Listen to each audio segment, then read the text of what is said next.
salam sejahtera di dalam nama Tuhan Yesus Kristus. Berjumpa lagi dalam motivasi, inspirasi, Infinity Ministry dengan tema Merindukan kedatangan Yesus menjemput gerejanya.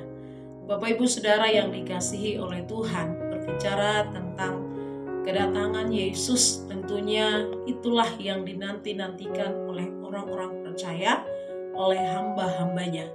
Tetapi apa yang harus kita lakukan di dalam kita merindukan dan menantikan kedatangan Tuhan? Saya akan membaca di dalam Yakobus pasal 5 ayat yang ke-8. Demikian bunyi firman Tuhan.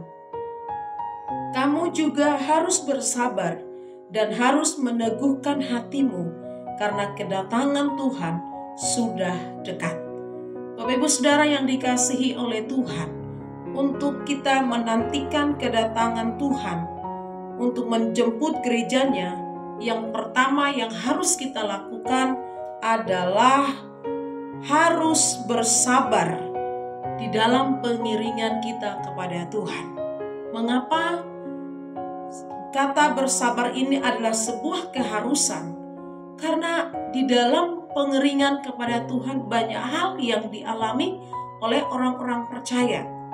Banyak hal yang dialami oleh hamba-hambanya, yaitu dengan tekanan, dengan persoalan, dengan kesulitan, bisa membuat kita tidak bersabar dan membuat kita tidak hidup dalam kebenaran firman Tuhan.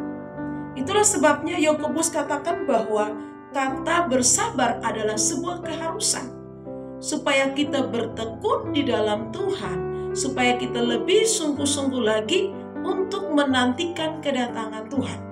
Bagian kedua yang harus kita lakukan oleh orang-orang percaya adalah meneguhkan hati. Bagaimana caranya untuk meneguhkan hati?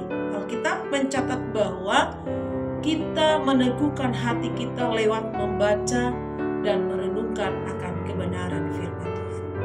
Sebab firman Tuhan adalah kekuatan. Firman Tuhan adalah pedoman bagi orang percaya. Sehingga ketika diperhadapkan dengan kesulitan, penganiayaan, tantangan, dia tidak lemah, tetapi dia terus meneguhkan hatinya. Mengapa demikian?